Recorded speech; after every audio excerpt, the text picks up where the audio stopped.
ಇನ್ನು air India ವಿಮಾನ medical ಕಾಲೇಜಿಗೆ ಅಪ್ಪಳಿಸಿತ್ತು. ಹಾಸ್ಟೆಲ್ ಅನೇಕ ವಿದ್ಯಾರ್ಥಿಗಳು ಪ್ರಾಣವನ್ನು ಕಳ್ಕೊಂಡಿದ್ದಾರೆ. ಇನ್ನು ಅಡುಗೆ ಕೆಲಸ ಮಾಡ್ತಾ ಇದ್ದ ಠಾಕೂರ್ ಕುಟುಂಬ ಕಣ್ಮರೆಯಾಗಿದೆ.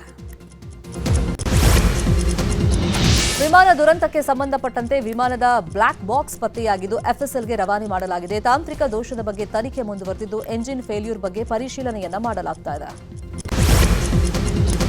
ವಿಮಾನ ಅಪಘಾತದಲ್ಲಿ ಗುಜರಾತ್ನ ಮಾಜಿ ಸಿಎಂ ವಿಜಯ್ ರೂಪಾನಿ ಮೃತಪಟ್ಟಿದ್ದಾರೆ. ವಿಜಯ್ ರೂಪಾನಿ ಮೃತದೇಹ ಇನ್ನೂ ಪತ್ತೆಯಾಗಿಲ್ಲ. ವಿಜಯ್ ರೂಪಾನಿ ಮಗ ರಿಷಬ್ ರೂಪಾನಿ ವಿದೇಶದಿಂದ ವಾಪಸ್ಸಾಗಿದ್ದಾರೆ. ದುರಂತದಲ್ಲಿ ಬದುಕಿ ಉಳಿದ ವಿಶ್ವಾಸ್ ಕುಮಾರ್ ರಮೇಶ್ ಮಾತನಾಡಿದ್ದು, ವಿಮಾನ ಮೊದಲ ಫ್ಲೋರ್ಗೆ ಡಿಕ್ಕಿಯಾಯಿತು, ಕೂಡಲೇ ನಾನು ಡೋರ್ ತೆಗೆದು ಹೊರಕ್ಕೆ ಜಿಗಿದೆ ಅಂತ ಹೇಳಿದ್ದಾರೆ. ಇನ್ನು ವಿಮಾನ ದುರಂತ ಸ್ಥಳಕ್ಕೆ ಪ್ರಧಾನಿ ಮೋದಿ ಭೇಟಿ ನೀಡಿ ಪರಿಶೀಲನೆಯನ್ನ ಮಾಡಿದ್ದಾರೆ. ಜೊತೆಗೆ ಗಾಯಾಳುಗಳನ್ನು ಭೇಟಿಯಾಗಿ ಆರೋಗ್ಯ ವಿಚಾರಿಸಿ ಸಾಂತ್ವನವನ್ನ ಹೇಳಿದ್ದಾರೆ.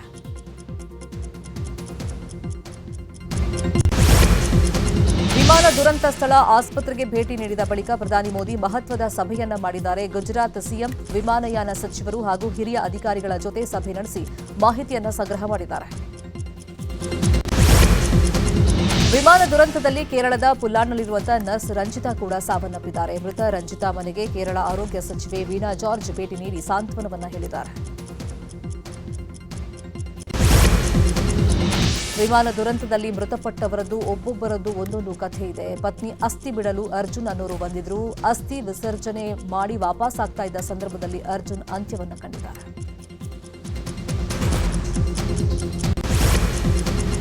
ಗುಜರಾತ್ನ ಅಹಮದಾಬಾದ್ನಲ್ಲಿ ವಿಮಾನ ದುರಂತದಲ್ಲಿ ಮೃತಪಟ್ಟವರಿಗೆ ಬಸವ ಬ್ರಿಗೇಡ್ ಕಾರ್ಯಕರ್ತರು ಶ್ರದ್ಧಾಂಜಲಿಯನ್ನ ಸಲ್ಲಿಸಿದ್ದಾರೆ. ದಾವಣಗೆರೆಯ ಜಯದೇವ ವೃತ್ತದಲ್ಲಿ ಶ್ರದ್ಧಾಂಜಲಿಯನ್ನ ಸಲ್ಲಿಸಿದರು.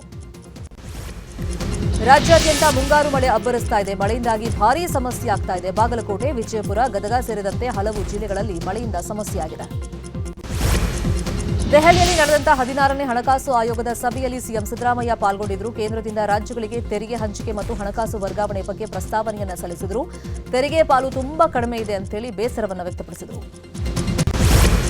ಕಾಂಗ್ರೆಸ್ ಸಂಸದ ಹಾಗೂ ಶಾಸಕರ ಮನೆಗಳ ಮೇಲೆ ಇಡಿ ರೇಡ್ ವಿಚಾರದ ಬಗ್ಗೆ ಹುಬ್ಬಳ್ಳಿಯಲ್ಲಿ ಮಾತನಾಡಿರುವಂತಹ ಸಚಿವ ಸಂತೋಷ್ ಲಾಡ್, ಇಡಿ ದುರ್ಬಳಕೆ ಮಾಡಿಕೊಂಡು ರಾಜಕೀಯ ಲಾಭವನ್ನ ಮಾಡಿಕೊಳ್ತಿದ್ದಾರೆ ಅಂತ ಹೇಳಿ ಬಿಜೆಪಿ ವಿರುದ್ಧವಾಗಿ ಕಿಡಿಕಾರಿದ್ದಾರೆ. ಯೋಗೇಶ್ ಗೌಡ ಕೊಲೆ ಕೇಸಲ್ಲಿ ವಿನಯ್ ಕುಲಕರ್ಣಿ ಮತ್ತೆ ಜೈಲು ಸೇರಿದ್ದಾರೆ. ನಿನ್ನೆ ಜನಪ್ರತಿನಿಧಿಗಳ ಕೋರ್ಟ್ ಮುಂದೆ ಹಾಜರಾಗ್ತಾ ಇದ್ದಂಗೆ ಸಿಬಿಐ ವಶಕ್ಕೆ ಪಡ್ಕೊಂಡು ಪರಪ್ಪನ ಅಗ್ರಹಾರಕ್ಕೆ ಶಿಫ್ಟ್ ಮಾಡಿದೆ.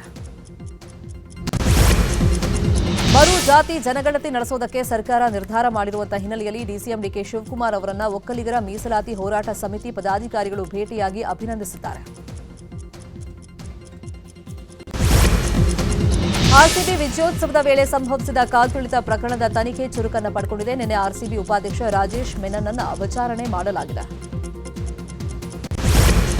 ಯಾದಗಿರಿಯಲ್ಲಿ ಇವತ್ತು ಆರೋಗ್ಯ ಆವಿಷ್ಕಾರ ಕಾರ್ಯಕ್ರಮ ನಡೆಯಲಿದೆ. ಈ ಕಾರ್ಯಕ್ರಮದಲ್ಲಿ ಸುಮಾರು 440 ಕೋಟಿ ಮೊತ್ತದ ಯೋಜನೆಗೆ ಸಿಎಂ ಚಾಲನೆಯನ್ನ ಕೊಡಲಿದ್ದಾರೆ. ಅಥಣಿ ಹೊರವಲಯದಲ್ಲಿ ಸರಣಿ ಅಪಘಾತ ಸಂಭವಿಸಿದೆ. ಅಪಘಾತದಲ್ಲಿ 3 ಸ್ಥಳದಲ್ಲೇ ಸಾವನ್ನಪ್ಪಿದ್ದಾರೆ. ಇನ್ನು 3 ಗಂಭೀರ ಗಾಯವಾಗಿದ್ದು ಆಸ್ಪತ್ರೆಗೆ ರವಾನಿಸಲಾಗಿದೆ.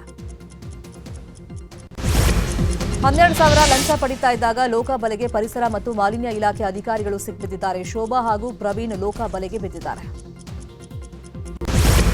ನೋಟಿಸ್ ನೀಡದೆ ಅಂಗಡಿ ಬಂದ್ ಮಾಡಿಸೋದಕ್ಕೆ ಮುಂದಾಗಿದ್ದಕ್ಕೆ ಕೆಎಸ್ಆರ್ಟಿಸಿ ಅಧಿಕಾರಿಗಳು ಹಾಗೂ ಟೆಂಡರ್ ಪಡೆದವರ ಮಧ್ಯೆ ಗಲಾಟೆಯಾಗಿದೆ. ರಾಮನಗರ ಬಸ್ ನಿಲ್ದಾಣದಲ್ಲಿ ಘಟನೆ ಸಂಭವಿಸಿದೆ. ಆಸ್ಟ್ರೇಲಿಯಾ ಮತ್ತು ದಕ್ಷಿಣ ಆಫ್ರಿಕಾ ನಡುವೆ ಲಾರ್ಡ್ಸ್ ಮೈದಾನದಲ್ಲಿ ನಡೆಯುತ್ತಿರುವಂತಹ ವಿಶ್ವ ಟೆಸ್ಟ್ ಚಾಂಪಿಯನ್ಶಿಪ್ ಫೈನಲ್ ಪಂದ್ಯದಲ್ಲಿ ಸೌತ್ ಆಫ್ರಿಕಾ ಗೆಲುವಿನ ಸನಿಹದಲ್ಲಿದೆ.